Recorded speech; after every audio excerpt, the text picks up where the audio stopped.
Welcome everyone, and our dear annual members, you are all welcome here to our first webinar of our new series called ENOEL Practitioners Under the Spotlight. And this series is a real celebration of our diverse group. We come from different countries, we have different native languages, we have different level of expertise in open education, but we share the same commitment to make open the default thanks to all our contributions. And these webinars are meant to let us know each other a little more and to encourage practice exchange between members. So our first practitioner under the spotlight today is Monique Schoutsen from Radboud University in the Netherlands. And I am very grateful to Monique because she's breaking the ice today with this first informal meeting of the series. She will share with us her experience and guide us through the path that took her here with us today as Open Education Librarian. And she will present her experience using also some slides. But then we will have time for question and answers. So feel free to add your questions in between in the chat if you're comfortable with it, or write them down somewhere, and you can ask them as soon as Monique finishes her presentation. And well, Monique, now the stage is yours. Okay, thank you. I'll open up my PowerPoint. Here it is. Can you see it? Okay, now you can see it. Yes. Yes. Yes. Okay. Perfect. Yes, that's nice. Okay. The introduction. My name is Monique Schoutsen. I'm from the Radboud University in Nijmegen in the Netherlands, as Paola said, and my functions are subject librarian in history and classical languages, and I'm also the coordinator of information literacy. I don't have an official title as Open Education Librarian, but we are in a reorganization, and I don't know, maybe it will also be my function, but we will see in half a year or so. The program of today, I will tell you something about my background. I will tell you about the first kiss of open education for me, very romantic encounter. I will tell you about a few projects I joined. The Elight project, that's an e-learning project at our university. The UDIT project, that's about using open data in teaching. EduSources, that's a national open education project, and the newest project, European Open Information Literacy Group.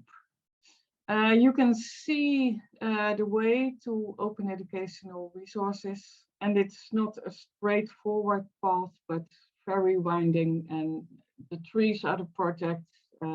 I've done some open education projects, but also other projects, but I will just stick to the open education related projects today. Some other time. The background. I started as a teacher classical languages. This was my classroom. I just had a blackboard and chalk. I had books, I had paper and pencil, and I had a typewriter. That was about it. We're speaking about 1995. Well, it looks like 300 or 500 years ago. But I also had modern tools like slides, videotapes, overhead projector. I don't think the younger ones under us will know what it is, because it's completely outdated. Calculator. I had to make the grades of the pupils, and there was also a computer classroom. I was about the only teacher who made use of it, and therefore I was very popular with the pupils because they loved it. I used it for drills in Latin verbs. Greek verbs weren't necessary. Yes, and the floppy disk, of course. Then, after 6 years, I moved to the university library because I had 2 children, and combining this teaching job and in another city, etc., was not perfect for me anymore. So I took a job at the university library. 2001. Well, they were a lot more modern than in the secondary school because they had modern office tools like Excel. I was a bit in the financial department that time. And they emailed a lot. They didn't do that at the secondary school. But so I thought, well, this is handy. I've moved to another age. That was all because of the internet. And with the internet, I could share material with the whole world without loss of quality because it was in the cloud. And I didn't have to carry the slides and the videotapes in my bag anymore. So my bag was very happy with that because it was heavy all day, carrying all those slides and videotapes and whatever to make the lessons a bit more lively. So I was happy with the internet. I was happy to work at a university library, but also nowadays, of course, the secondary schools make use a lot of internet. In the background, there was a change of hardware from personal computers to laptops and to mobile phones, and they could store more and more material on those in the cloud and on those devices. Much more power, it was quicker, etc., etc. But I'm moving a bit too fast because I promise you I will tell you about my first kiss. You're all waiting for this. Da, da, da, there it comes, my first kiss. My first kiss of OER. Yes, what was it? Well, this was the beginning of YouTube. I saw this, I thought, well, this is really great. You can record your lessons and send it without loss of quality to the pupils. I thought, well, this is a revolution, really. And I saw lots of possibilities for my own children when they have to learn for an exam and they didn't understand the mathematics from their own teacher. They could watch a movie from another teacher to explain it in another way. Well, I was flabbergasted. But which year was this? I would ask you to type this in the chat.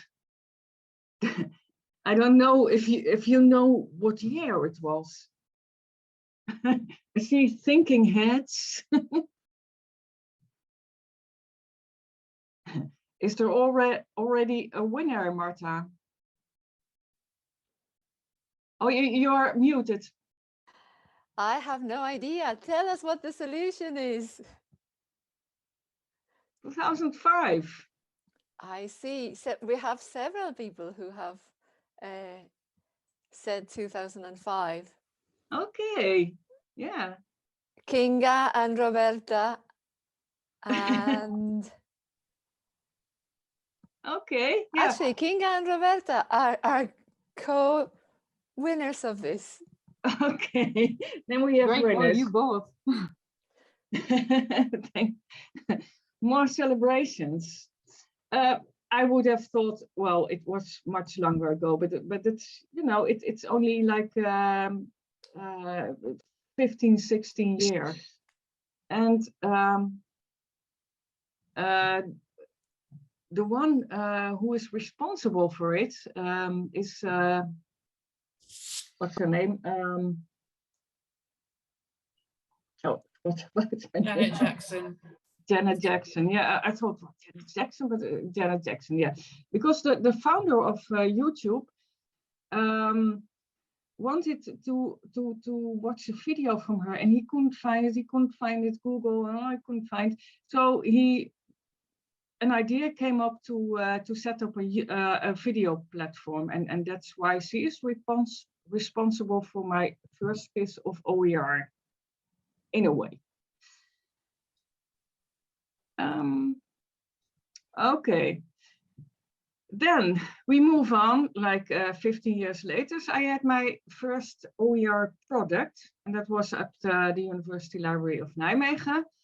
I was moved from the financial, and I was moved into the information literacy department. And I was project leader of our e-learning program. And then we made this e-learning program with all this information literacy modules. You can still have a look at it because it still exists. It's called the Elight, Electronic Library Instructions to Explore. Well, we are very good at acronyms as librarians. That's 2015. The software we work with is Xerti, or Xerti, as the English say. It's open source software, and all the modules are open by design. The students don't have to log in. We don't have any copyright problems because all the pictures and everything is CC BY material. So Pixabay and Pexels, etc., are our best friends. We had some lessons in e-didactics because it's very different to make an online module than be in front of your pupils, because, well, you're not there to cheer things up. So you have to do this with all kinds of activities, pictures, jokes, whatever, because otherwise it will be so dry, and the students will not come to your modules anymore. So we tried our best. And we have 500,000 views per year, and everyone can share it, reuse it, etc. So this is really an OER project. Only 6 years ago, so that really looks much longer ago now. Then I had a kind of sidestep. We had an international project with Norway, Norwegian friends. We met at the ESOL Congress, and it's a combination of OER, open data, and didactics. The didactics in teaching and the data ER and open, because it's open. These are the ones I work together with, Helena and Torstein from Norway. We went to them, they came to us. We were Erasmus funded. We saw the Northern Light. So it was a great project. Harry van der Meer from Holland, and He's from Amsterdam, and my colleague, data specialist, and I came from the Radboud University. The object of the project was to encourage and help teachers in higher education to use open research data in their teaching, to make it active and real, not fake data, but real data. Real. You have the idea as a student that you are a researcher yourself, because you have the real thing to research. But also to share their experience and teaching material with the teacher community. And the intended side objectives were, there it is, to further the open educational resources movement and further the open science movement by the open data. We made some projects. We had a website, the UDIT website. We made a module to explain things to the teacher, how they can use the open data in their teachings. And we had resources, and there was not enough place on the UDIT website, so we placed those resources in OER Commons, and we made a community page there, use open data in teaching. That's and we encouraged teachers to contribute to the OER Commons when they have like lesson packages using open data. But unfortunately, they didn't so far. So we have to do a lot of communication on this project too. And we plan to do so, but you know, COVID-19. We work together with Foster. Actually, they found us, our module. Foster is a European funded group that makes modules on open science, and they adopted our module. What does the module look like? Table of contents, so you can see what's in it. Especially the contributed part 5, but they didn't. We have some examples of lesson packages, and we wanted to engage the students in real research situation without having to leave the classroom. Well, that's very COVID-proof, I would say. We had a champion because we were looking for a video in which some researcher would explain why he would use open data in his teaching.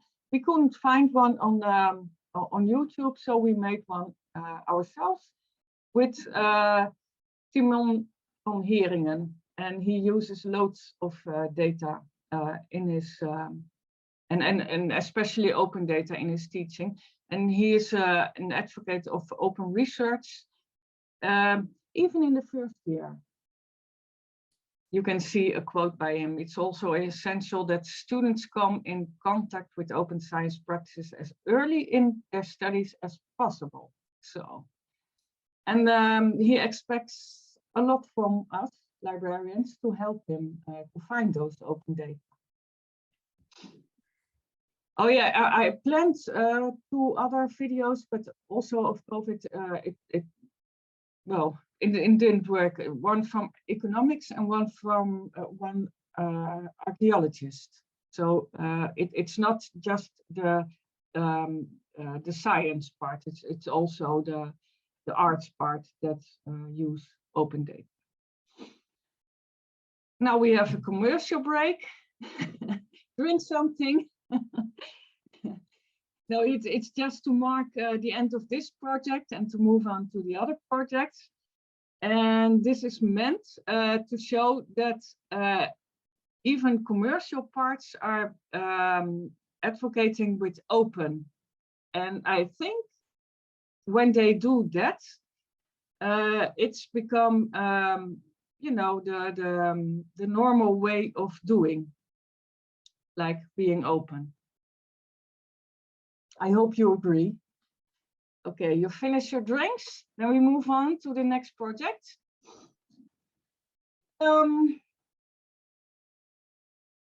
That's the project we did last year. Sharing open information literacy material nationwide. Like we at Elight and the other university libraries also had a collection of e-learning material.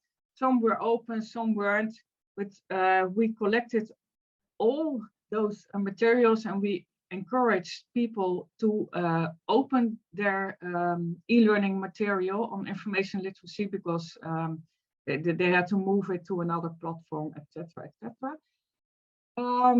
We were looking for a platform, and then the Dutch National ICT and Education Agency, SURF, they were planning to make such a platform. So we found each other and we piloted in their project. So this was a real win-win.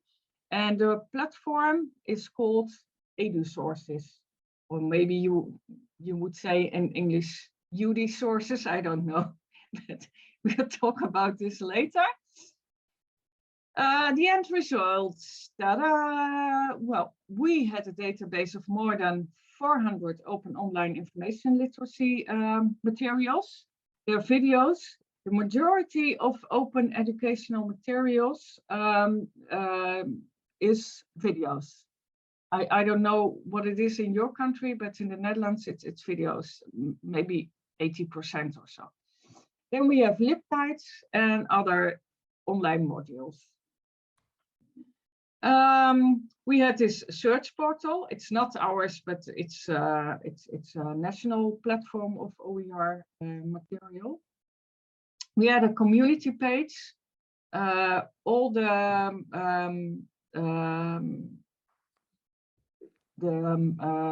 subject areas have a community page, like the history community page and the technical community page, etc. We made a quality model. We did it ourselves for the information literacy material. Not all the community have one, but they're working on it. And we made a taxonomy. And we looked everywhere if we could find one on information literacy, but there wasn't one. So we're Dutch people, so we made one ourselves. And we included keywords to be used as metadata to find our resources. What does it look like, this EduSources? This is a screenshot from, I think, 1 week ago. So then we had 3,540 open educational resources. Maybe there are 4,000 now, but 400 are ours. Free to use, reviewed for quality and inspirations in your field. Inspiration and reuse, of course, hopefully. You can filter the materials, you can search it, you can filter it, and there is a rubric, newest learning materials. Up. And then we scroll down. We have one on information literacy here, workshop outreach. You can rate those materials and you can also applaud when you really like that there is a module on this subject or whatever. Here are the communities and you can go to the community page. I have to do a commercial break again. I think this is finished more or less. We can build further on it, but our part is done now. And then the latest project, European Open Information Literacy Search Portal. This is been going on from, I think, December. I was giving a presentation on our EduSources project in our group, our ENOEL group. And Cecile Swiatek from France said, well, we plan to make a European platform, but it didn't work out yet, and maybe the time was not right, but maybe we could work together on this. Okay, so we did. We made an appointment and we asked Fabian Franke from Germany with us. So we had 3 languages and 3 platforms. And in the meanwhile, we were having more presentations on EduSources, and the keynote of one of those presentations was Jane Secker from the UK. And she talked to Harry van der Meer, my colleague from Amsterdam, who also worked on the UDET project. And well, it all came together. So we had 2 people from Amsterdam, we had France, we had Germany, we had the UK. And we had big plans to start a European open information literacy search portal, because we all have this search portals, and we wanted to make a European one with all the colors of all the languages, and really a strong umbrella.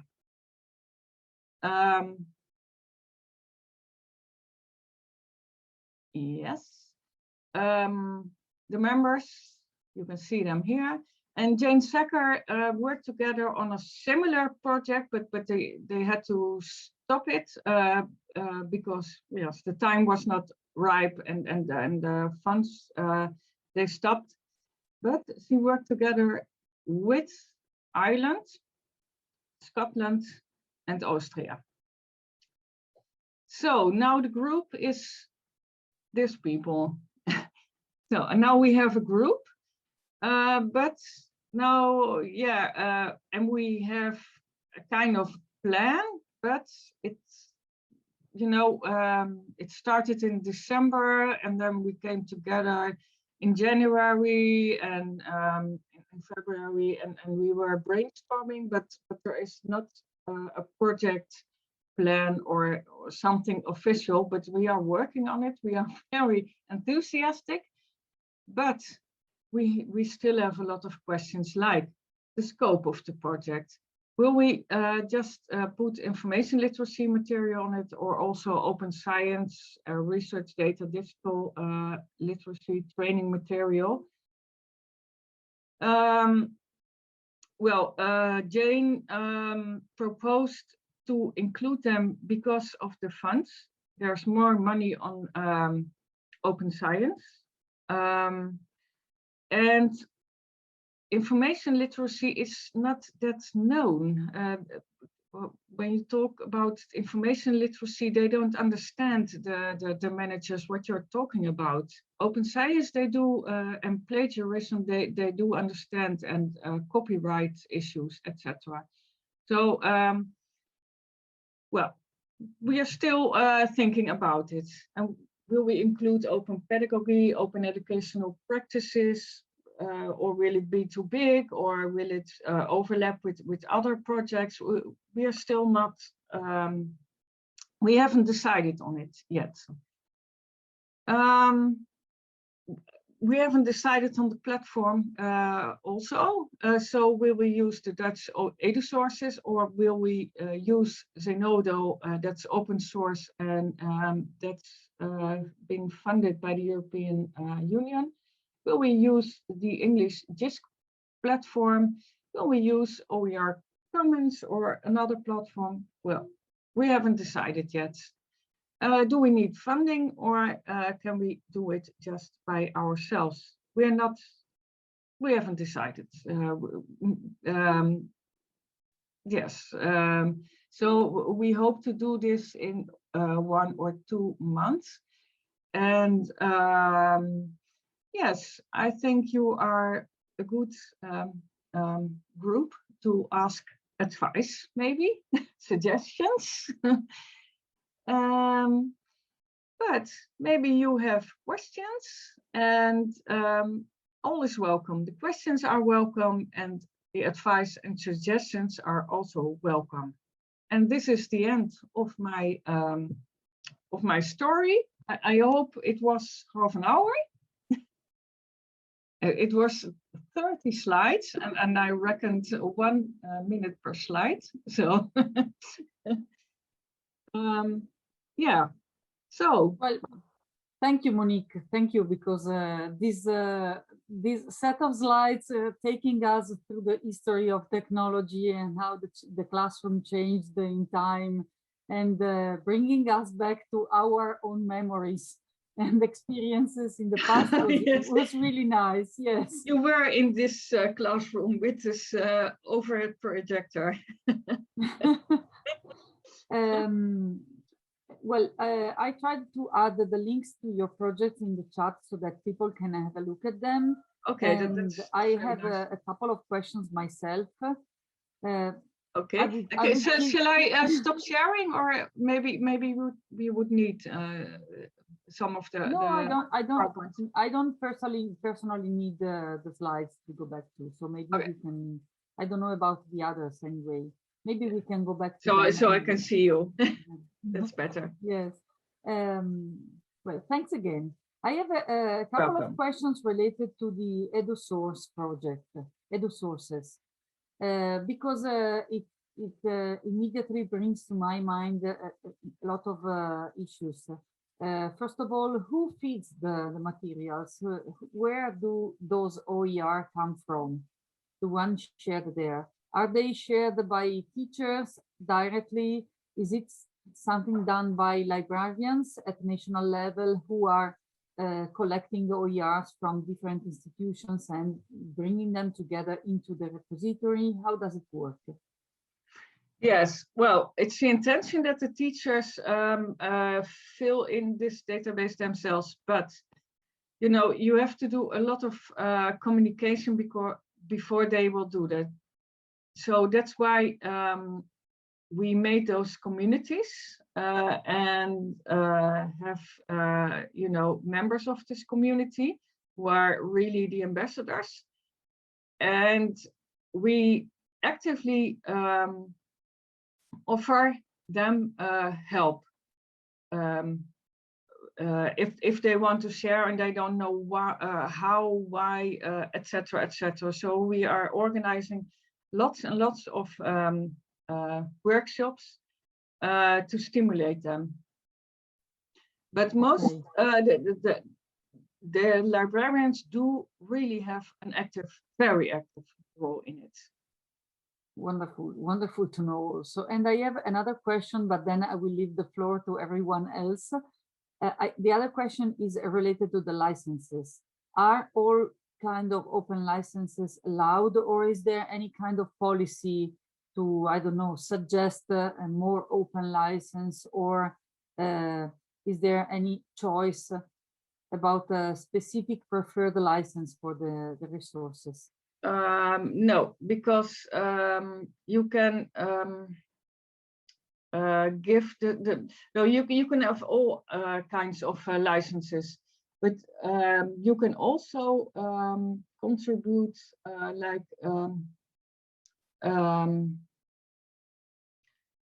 a very low open license. That's also allowed, and you can you know, write this down as a metadata for your module. So you can also filter on licenses. Okay, thank you. Yeah. Anyone else who is willing to ask questions? Yes, I have one, Paola.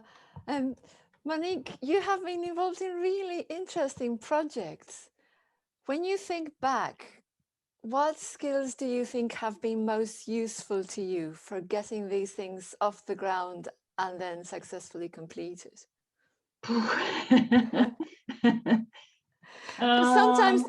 And I'll tell you why I asked this question. Sometimes we think in very technical terms about OERs and educational technologies and all of that. But I wonder whether there are other skills that may be just as important, if not more important. So. Yes, networking was very important. I mean, to go to the conferences and meet people also from other countries, because we were a bit worried about, well, we have this program on e-learning, and are we ahead of the other people or not? So you can compare with the other European countries. That was very useful. And also not to be scared of technical things. We had this taxonomy, and someone from SURF said, well, we will bring this into your modules by Elasticsearch. Elasticsearch, what is Elasticsearch? and then you get acquainted with this.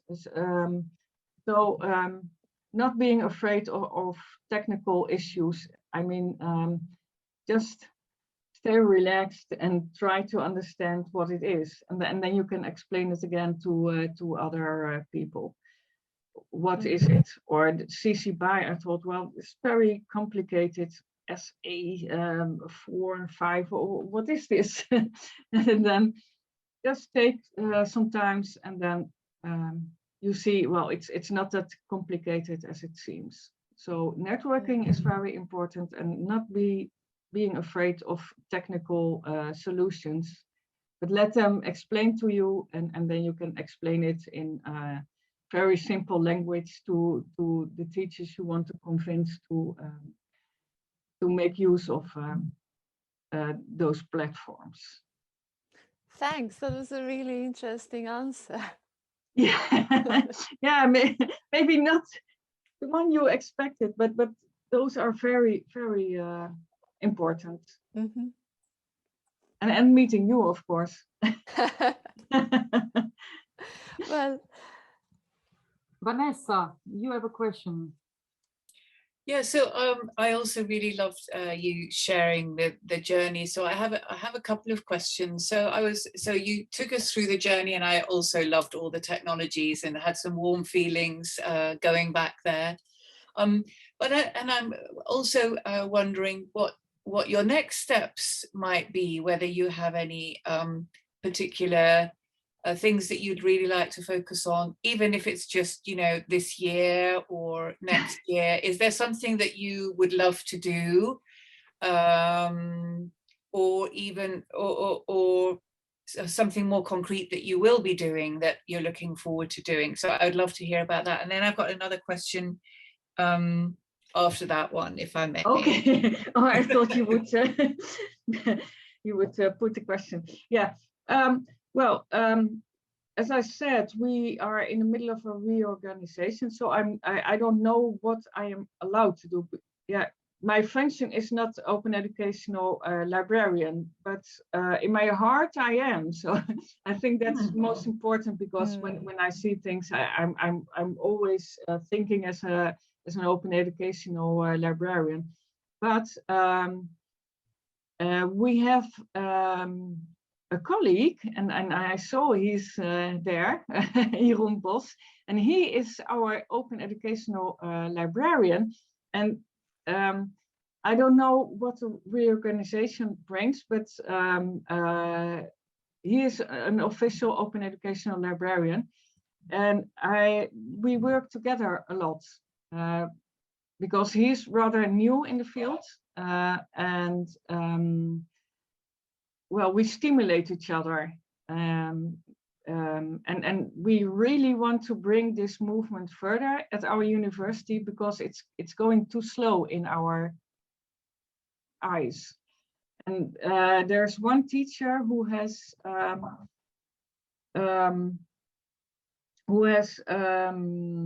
organized a platform himself, and it's called something like the COVID Open Educational Resources platform. And we think it's well,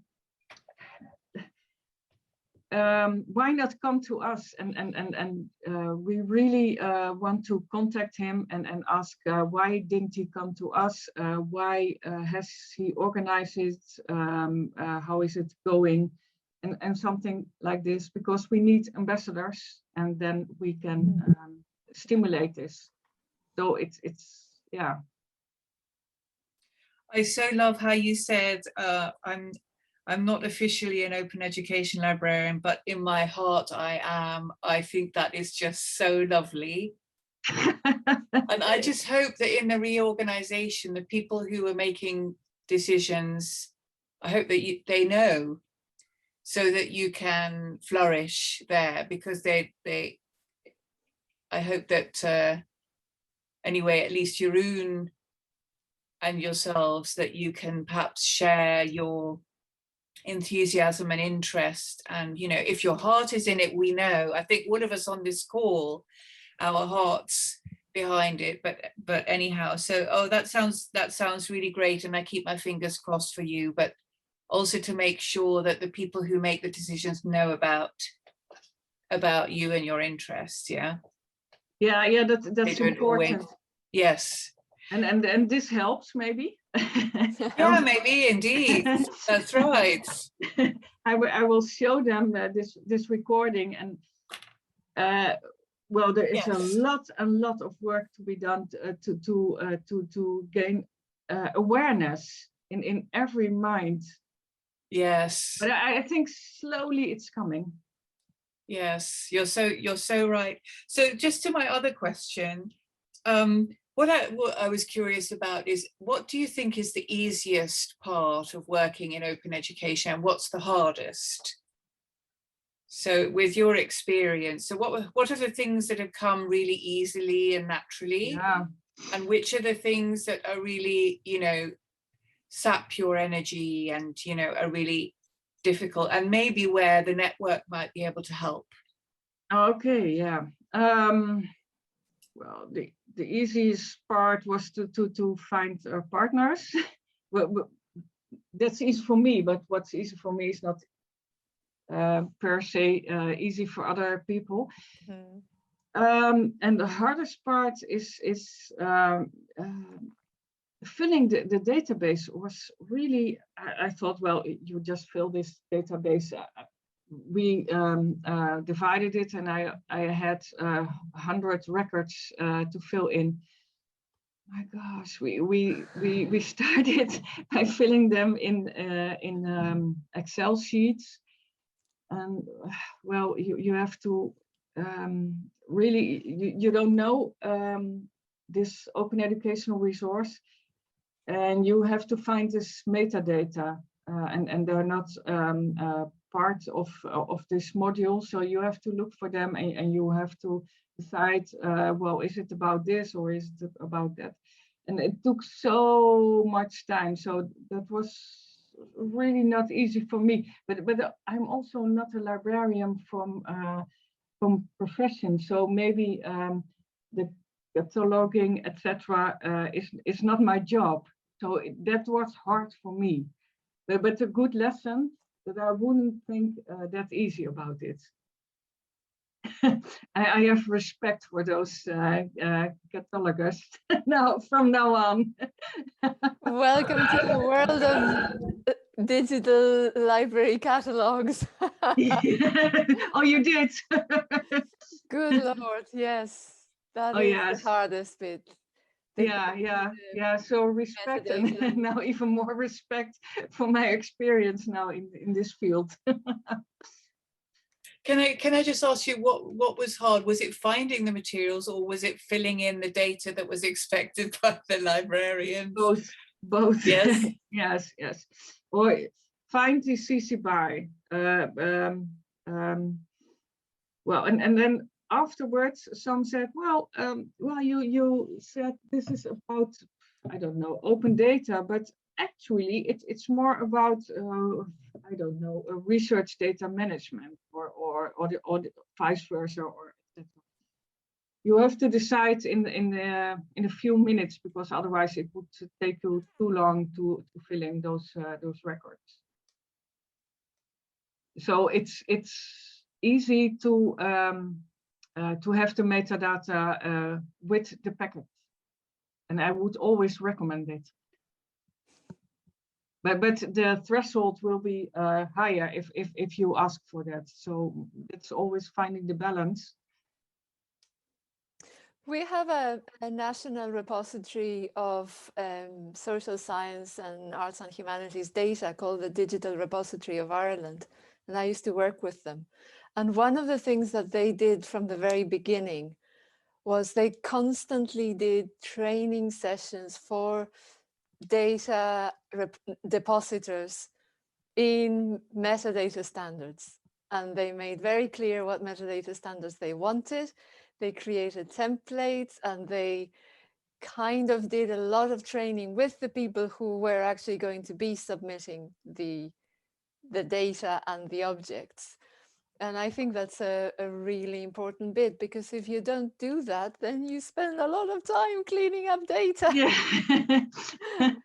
that's what and also, but it's not just the cleaning of the data, it's actually what you say. They're actually finding out what this resource is about, you know. Yeah. But it was good to experience this once yourself, because then you know what you're talking about, and the training would have been useful, but you know, they thought, well, they're all librarians, they can do that. Well, in my case, I'm a teacher. I'm not a librarian by profession, so yeah. Yeah, but it's interesting. With it, even the librarians themselves, because it's a rather new field.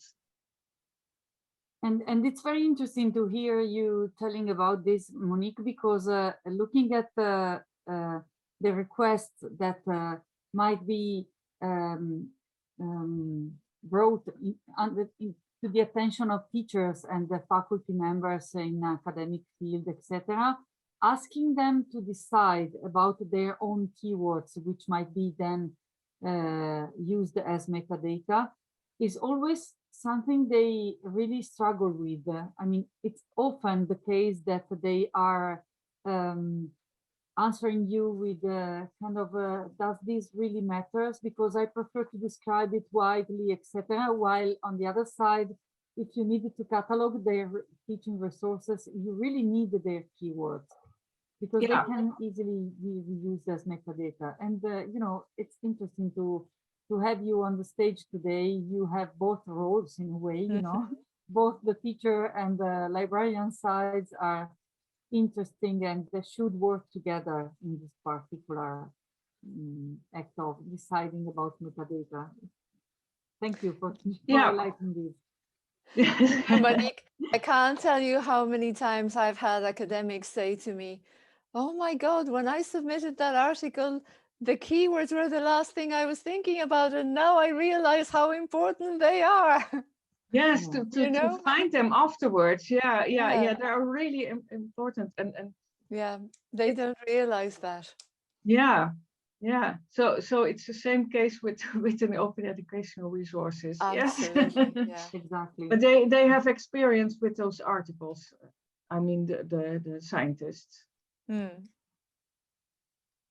Any other question from the people in the room, maybe? Roberta, please.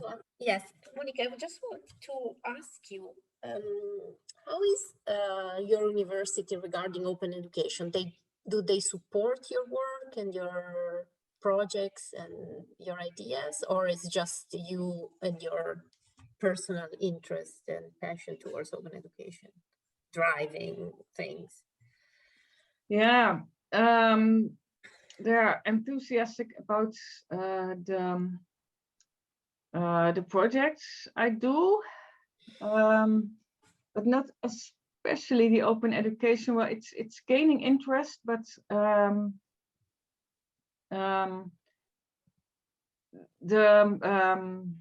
it's not coming from them, from the managers. It's really bottom up. Okay. And they like it, they allow it for me to do, but open access is more in the picture. Yes. Now, yeah, and the research data management. Yeah. I mean, the open education is you know. So it's still, your initiative more. yeah, it's still a baby. Yes. in our university, but we will really let the baby grow, aren't we, Jeroen? Yes, we are. And if I may add something, Monique, what is also interesting is that in 2019, the students of the Radboud University, they let us know that they wanted to have more open educational materials. So that's a nice thing to have this student-driven demand for more open education. Yeah, that's true. Yeah, they asked it. Yeah, and we have a film, a video on it. It was very hidden, but I found it. And now I show it. I always show this little piece of video, saying, well, and the Dutch minister said that all open educational resources should be open in 2025. So that's also a big stimulus. You're Yeah, lucky in that. exactly. Yeah.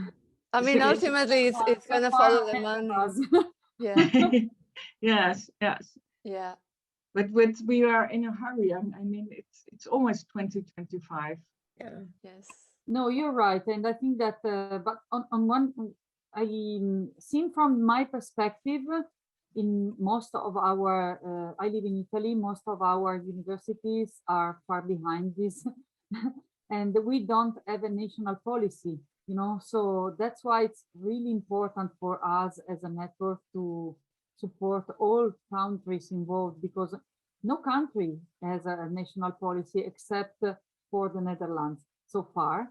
But for sure, we have countries like Ireland, for example, that now are leading around this, and you are making progresses very fast, which is also thanks to institutions or organizations at national level who are leading the way. Okay, and I really hope that us as a network can do something to support those activities too. So ask for our help as far as we can. We are happy to do that. But also, I think that in cases like yours, Monique and Jeroen, it could be wonderful, for example, not only to share this video that we are doing now, but also to give us as a network, if possible, and if it is openly licensed, the link to the video by your students asking for open educational resources. Yes, that's a good idea. Yeah, work quite well for other institutions to be inspired or to use it partially and add up with their own students. Okay, yeah, that's a good idea. I don't know if it's subtitled or not, but yes. We will share. I don't have it now, but I will send it later, or in the Spark platform we use, or in the Spark Slack platform. Yeah. Or you can send the link to the list or add it somewhere in our Slack channels. Everywhere is welcome. I think that letting people know about it, and also we have a file on the website with shared resources that it's going to be tweaked somehow soon to make it better and more user-friendly. And we are working on it. So if you are interested on this, we have members who volunteered, and you can join the group anytime. So if there are no other questions, I would thank Monique for her contribution, very valuable and very interesting presentations, and also for breaking the ice, which is not always easy. So I really appreciate that. Oh, yes. Yes, thanks a million, it's a bit of an obstacle, but yeah.